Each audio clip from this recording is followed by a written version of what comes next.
My name is Dr. Yogamagal Mohan. I'm a student at California Institute of Research and Technology. Today, I'm going to discuss depression during pregnancy, termed as antenatal or prenatal depression. As we explore a vital aspect of maternal health, I'm excited to share valuable insights, research, and practical strategies that can positively affect pregnant individuals dealing with depression. Before I start, let's understand the term perinatal depression. It is described as a bout of major depressive disorder occurring either during pregnancy or within the initial 6 months following childbirth, which is known as postpartum depression. Baby blues is defined as feeling sadness in the first few days after the baby is born, which lasts up to 2 weeks. If the feelings persist longer, it is necessary to seek medical attention to rule out postpartum depression. While the concept of baby blues is widely acknowledged, but antenatal depression is a more profound and persistent challenge which goes beyond the sporadic mood swings or emotional shifts typically linked to hormonal changes. Instead, it represents a complex intersection of biological, psychological, and social factors that can impact both the mother and the developing child. The prevalence of antenatal depression is documented to be ranging from 21.4 to 29.6% and 15.5 to 23% for postpartum depression, especially in low and middle income countries compared to high income countries, as the maternal depression is given less priority for intervention due to the belief that it does not immediately cause fatalities, which contributes to failure in the great reductions of maternal and child mortality and morbidity.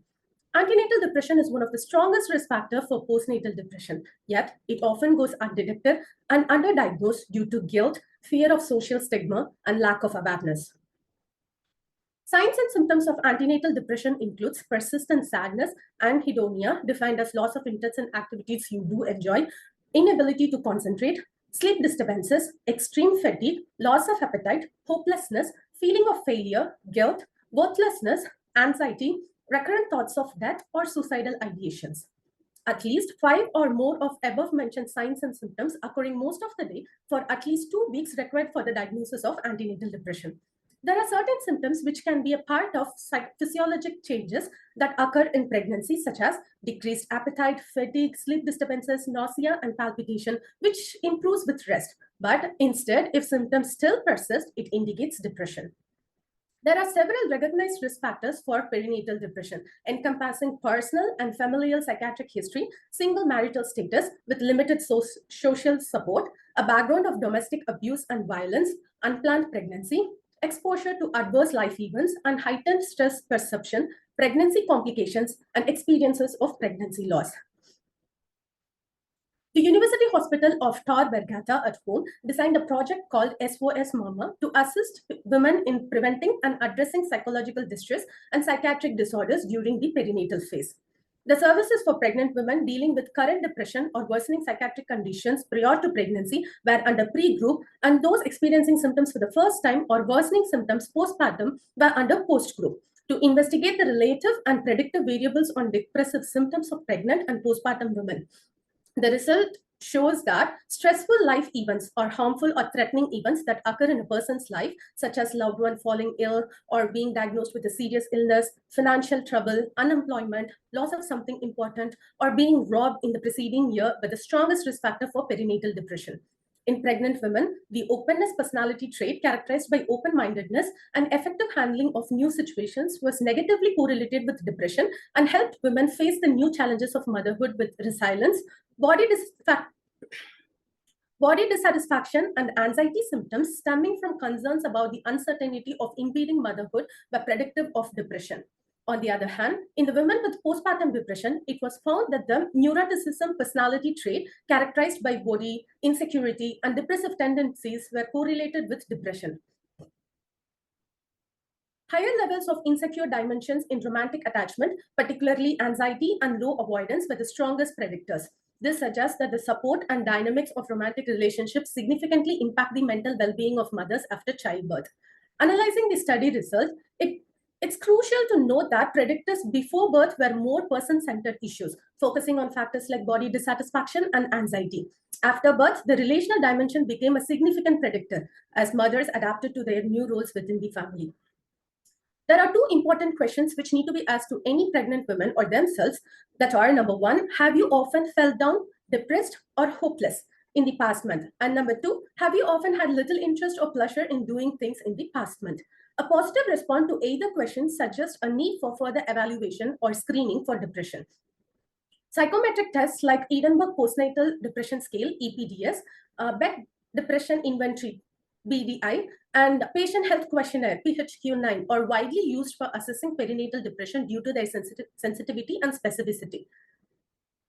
EPDS is a 10-item tool with scores ranging from 0 to 30, higher scores indicating more depression. A score of 14 or higher in pregnancy and 12 or higher in postpartum is optimal for detecting clinically relevant perinatal depression. EPDS not only enhances depression identification, but also boosts treatment uptake, making it a valuable universal screening instrument. BDI-2 is a self-reported 21-item questionnaire and assessing symptoms of depression.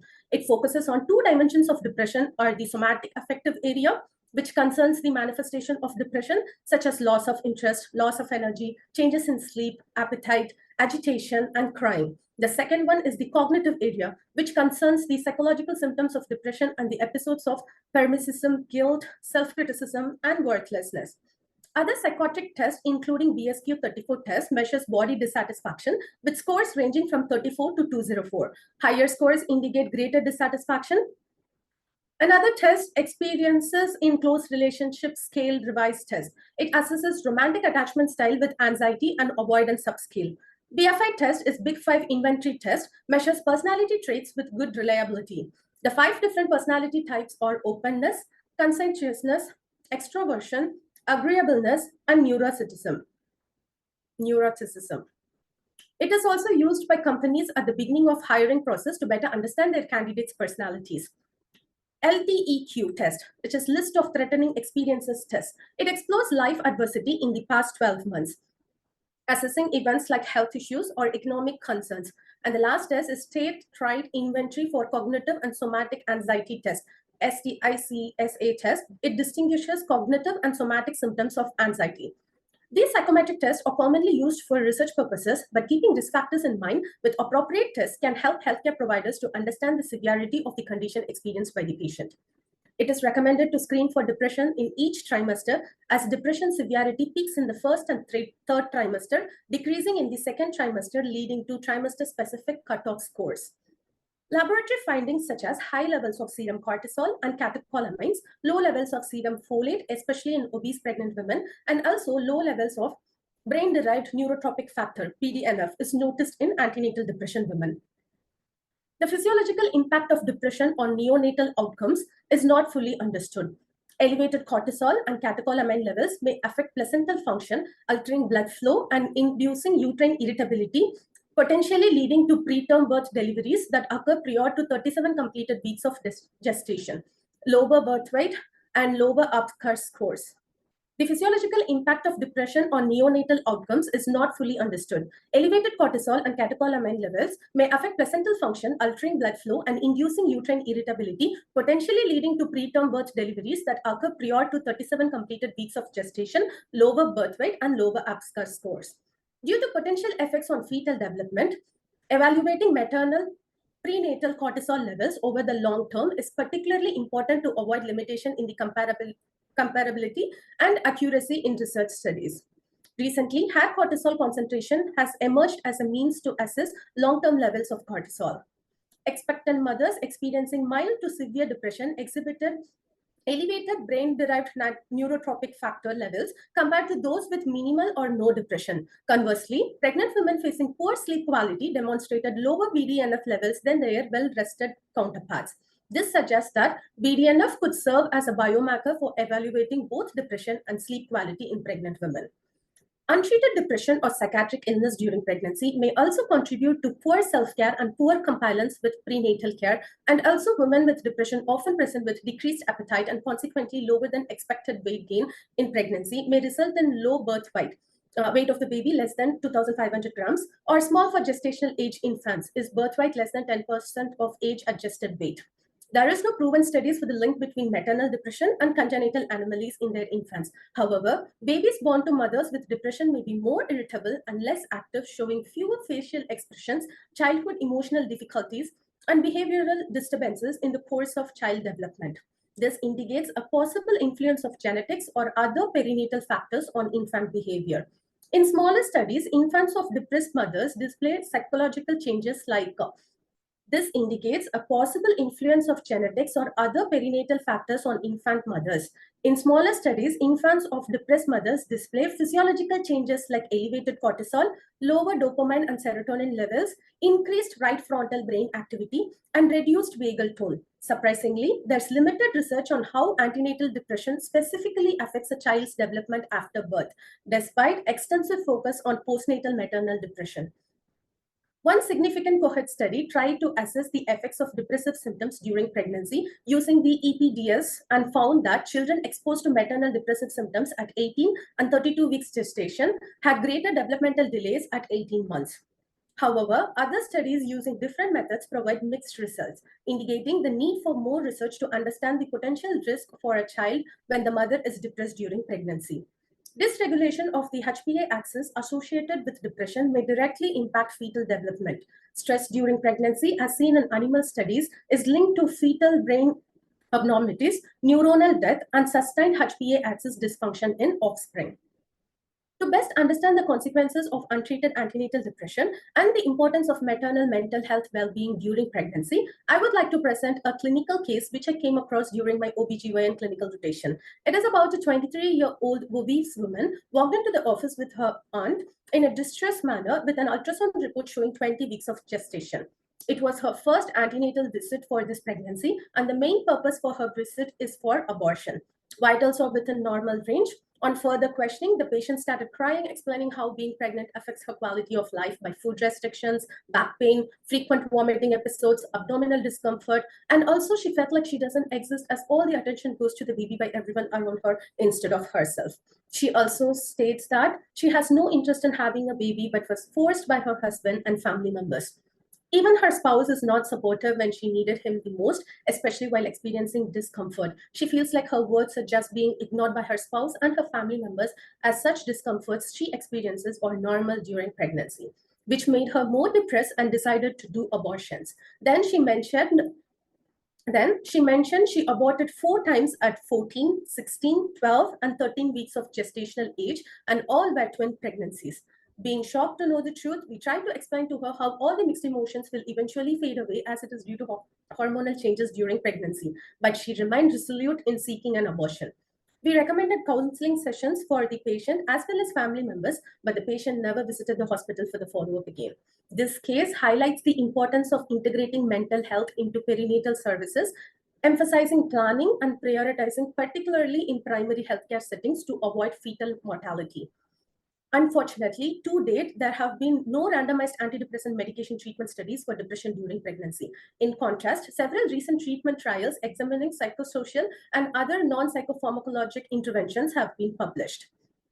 Psychotherapy is the recommended first-line approach for perinatal depression, providing effective and lasting results for up to 6 to 12 months. It not only addresses depression, but also positively impacts anxiety, social support, functional impairment, parental stress, and marital stress.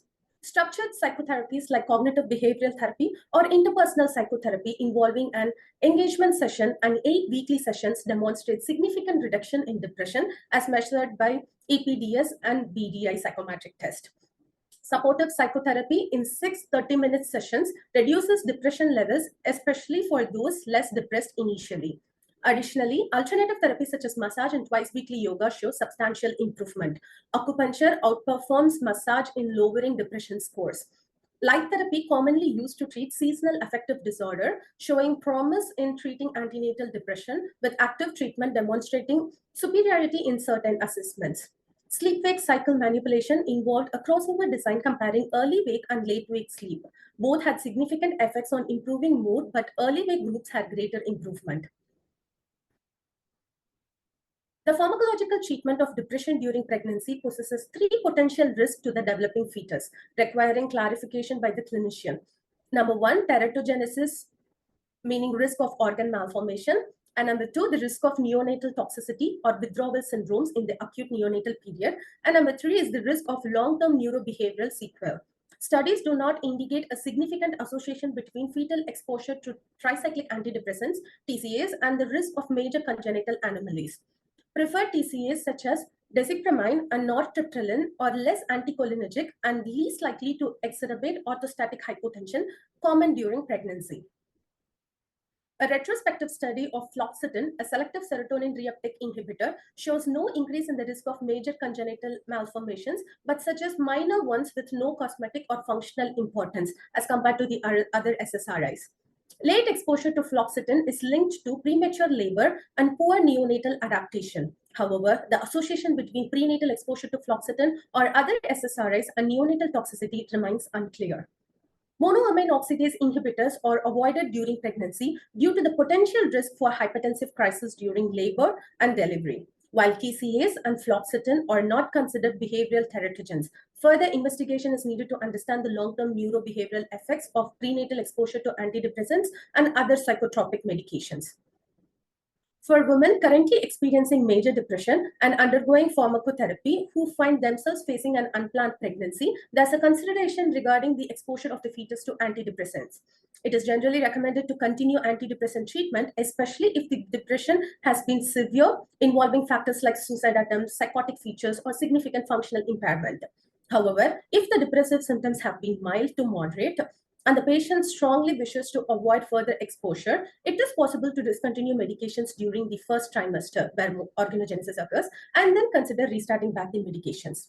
If the patient prefers or requires to abruptly stop the medication due to concerns about teratogenicity, a gradual taper of antidepressants is preferred over 1 to 2 weeks, which can help prevent exacerbation of the depression.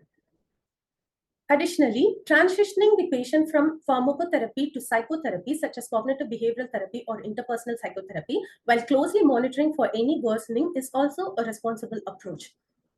In conclusion, antenatal depression is a significant and often overlooked aspect of maternal health that demands attention and collective efforts. Recognizing the signs and risk factors associated with antenatal depression is a crucial step in providing effective support.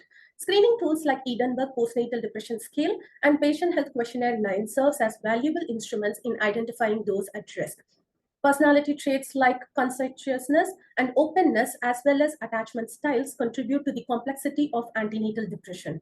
Women with emotional stability indicates resilience to stress, extroversion fosters social support, and conscientiousness promotes effective self-regulation, are less prone to depression. The transition to motherhood influenced by attachment patterns underscores the importance of emotional support and the potential consequences of insecure attachment. Furthermore, recognizing the impact of stressful life events, body dissatisfaction, and anxiety in both pregnancy and postpartum phases is vital. Depression during pregnancy not only affects the emotional well-being of the mother, but can also have significant consequences for the newborn. Study shows that infants born to depressed mothers may exhibit irritability, reduced activity, and attention issues. Despite its importance, there's a gap in research focusing on the specific effects of antenatal depression on later child development. Our approach to antenatal depression should be multifaceted. In addition to pharmacological approaches, timely interventions like psychotherapy can effectively reduce symptoms and improve overall well-being. It's crucial to address not just the physiological aspects, but also the psychological factors that influence maternal well-being. Family and spousal support are integral components of the support system. Creating awareness, fostering open dialogue, and dismantling the social stigma surrounding mental health during pregnancy are crucial steps in building a more supportive environment. More focus needs to be given on advancing research, refining screening methods, and enhancing mental health services for pregnant individuals. By prioritizing maternal mental health, we contribute not only to the well-being of mothers, but also to the healthy development of next generation. Together, we can create a more compassionate and informed approach to antenatal depression, ensuring that no mother faces this challenge alone. Thank you, everyone. I extend my gratitude to Dr. Bernie, my mentor, and California Institute of Research and Technology team for offering me the chance to learn, explore, and raise awareness on this often overlooked topic. Thank you.